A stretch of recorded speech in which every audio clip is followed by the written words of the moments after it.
Now, we're in the month of October. Only a few more days left till we hit November. Then you start to say, okay, football season in the mist. College football season technically used to wind down in November, but now we still got 3 months of college football season left. It's sort of like the NBA takes a back seat. We like opening night. We like the sport back in our lives, but also watching some of these highlights. You can score some more, and you can score on top of that right now, Joe. The early start to the NBA and a lot of players coming up lame on a night-to-night basis injury-wise, but the guys that are playing here, like Austin Reeves, like last night, he goes on the road, hits a jump shot with less than a second to go, basically a buzzer beater to win that game, scores, I think it was 20, did a 28 or 29, which didn't even hit his points prop and lowered his scoring average on the season, man. Dudes are scoring out there in the NBA.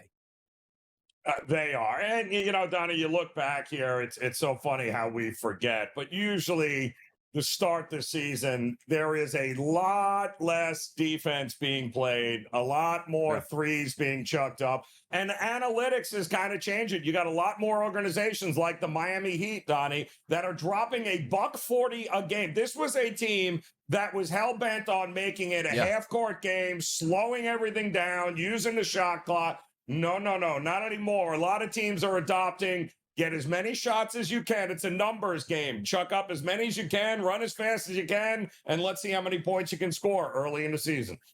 Yeah, get those shots up, man, early. Make it known that you're a baller here. I'll tell you, we're going to take a look at a game tonight. Orlando Magic and the Charlotte Hornets. Coming into the season, hey, this could be Orlando's year in the East. It's absolutely wide open. They should be able to get at least a top 2, maybe top 3 seed, if not the number 1 seed, based on the scenarios we saw last year where this team's starting to come into his own. Well, I look at the standings right now, Joe, and I find the Orlando Magic at 1-4 on the season, on the road, but favored tonight. Opened up at 3. It's at 2.5, between 2.5, I should say, and 3.5, depending on where you're shopping at. And look at this total. No surprise. The 238.5s overnight, they're gone. We're into the 240s now. As you see the graph, they got 241.5. What's up with the Orlando Magic? Sooner than later on a 4-game losing streak, you got to start winning if you want to be one of the better teams in the East.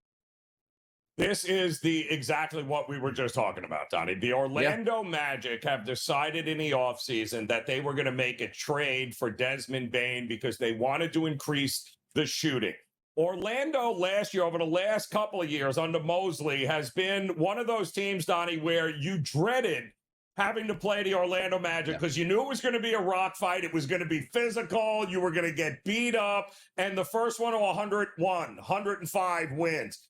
Orlando this year has now decided, no, we're going to run up and down the court. We're going to chuck the ball around. We're going to play little defense. And they have no rhyme or reason. They're not a good offensive team. And they're trying to play in a style they're not built to play and aren't used to playing. And that's why you're seeing, outside of that opening game against Miami, which, again, still they scored a ridiculous amount of points, they have not shot well. They have not kept anybody to 100 points. And now they're going to go and take on a team that is the fastest tempo team in the NBA with the Charlotte Hornets.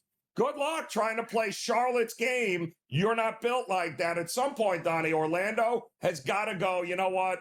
Maybe we should go back to being a rock fight team and play a little more physicality here and see how that goes.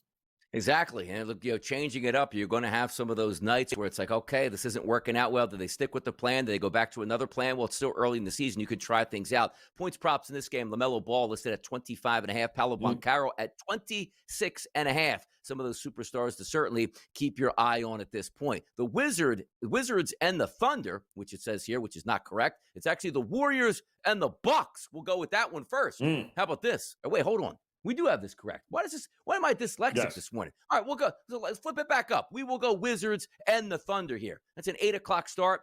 Heavy. What do we got? A football line here, Joe? Minus 17. That's now listed at 15.5 and a total of 232.5. Is this going to be as easy as it sounds? By the way, one of those easy games last night were the Pelicans in town in elevation.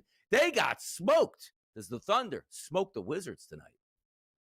Yeah, it was no Chet Holmgren last night. Doesn't look like he is playing tonight either here, Donnie. No Isaiah Joe. So the same, injury concerns or load management, whatever you want to call it, early on. But the reality is, listen, Washington is one of the worst teams in the NBA this year. They're not going to be good. Somehow they blew that 20-point lead to your Sixers there a couple of nights ago, which is yes, still they did. head-scratching. They're giving back-to-back games in which they've given up 139 points to Charlotte and Philly, and now they take on OKC. I'm not running this early in the season because the backdoor cover will be open, but maybe an Oklahoma City Thunder team total might be in play here tonight. How about the Warriors and the Bucks? Yes, this game is actually playing at the same time, 8 o'clock, as the Wizards and the Oklahoma City Thunder. This line opened up as a 1.5-point favorite overnight for the Golden State Warriors. Now we're seeing it as high as most outlets, Joe, at 2.5 points for the road team, the Warriors as the favorite. The total, 231.5. Warriors, Bucks, 8 o'clock. What do we got? Yeah, so we got Kevin Porter out for this game here. We know that coming in. This is going to be a fun one. These two teams have a lot of experience against one another. Great Milwaukee win against the Knicks a couple of nights ago, while the Clippers came to town and shot 36% the other night against Golden State Warriors, who won a game 98-79. Talk about a throwback here, Donnie. I think they're going to have to score in this one going on the road. Certainly give the edge to the home team Bucks here, but you can never count out Golden State in this spot. So I would look to the Bucks, though. Some of the leaders here in the clubhouse for points being scored tonight. One for the Golden State Warriors, Steph Curry, 26.5, and you get no bargains on Giannis Antetokounmpo if you want to take him. FanDuel reporting back 31.5 points. So 32 points to cash in that ticket here. Final game of the night that we'll talk about, and it looks like this game is an 8:30 start tonight. So look at that. All East Coast style games here. Love to see that. Miami Heat, San Antonio Spurs. Here's one of the games that we love. You take a look at the line, Joe. Excuse me. Opened up 5.5. Still sits at 5.5 at just about every book. The total at 232.5. The ticket count heavy on the Spurs, but no movement just yet here. Could we have a public annihilation and the Heat hang around that 5.5? Well, listen, Miami is a completely different team now than they have been. I mean, they are scoring in bunches, still playing some defense, but it's the style of play that we have gotten, we're shaking our head going, what? We knew Norman Powell was going to be the scorer for Miami with Tyler Hero out this year, right? And he'll be back eventually. But he's averaging, Powell, 24 points a game. Didn't play in that last game against Charlotte. Still questionable for this game.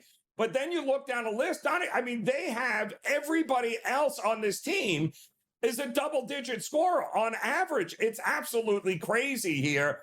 We are going to keep an eye, though, on the injury report here. Cornette not available. Sokan still not available. De'Aaron Fox not available. So this is getting 5.5 points for the Miami Heat, who have no problem dropping $130 against anybody. That's a big ask for the San Antonio team. Yeah, take a look tonight, too. Some of the leaders, again, Victor Wembanyama, who's already looks like he's coming into his own, certainly as an MVP candidate. He's listed at 28.5 points tonight. But also, we talk about some of those throwback type situations. It used to be the Miami Heat also were a slower team, tempo-wise. 232.5 listed in this game. Look at all of these games tonight. And it's so funny that we have the evolution of the NBA season. You have 232.5. 232.5, 231.5, and 241.5. And then as you get towards closer to the playoffs, those numbers start to shrink. And then in the playoffs, you're down in the low teens in the 200s, like 211.5, 212.5. It's fun, but also these inflated prices, you're going to get those same inflated prices on those prop bets there. You get to score like, hey, what would your guys score last night? 28. I didn't hit my player prop last night. Tough going, Joe, in the early stages to try to get a grip on exactly how some of these games are going to go. Well, yeah, there's the clear tempo chasers here in the NBA. Then there are some of the older experienced teams like the Clippers, like the Golden State Warriors, who are in no rush to run up and down the court. So pick your spots. The NBA is always about scheduling, and the Spurs have a couple of days off before this game. Miami just played the other night. And how about my Philadelphia 76ers? Not playing tonight, but will be playing tomorrow against the Boston Celtics that they already upended on night one to open up. The perfect Sixers stay perfect tomorrow night. We'll find out. Joe Ranieri picking up a dub yesterday. An easy, non-sweat solo blast in the first inning covered a Yurfee here. Now, the question is, we don't have Major League Baseball. We do have the NFL. But I got to tell you, if you are looking at options, we talked about this game a little bit earlier where it's like, ooh, the public's going to love one side of things in the NBA, and it might be smoke and mirrors, Joe. Where are we going tonight in the association?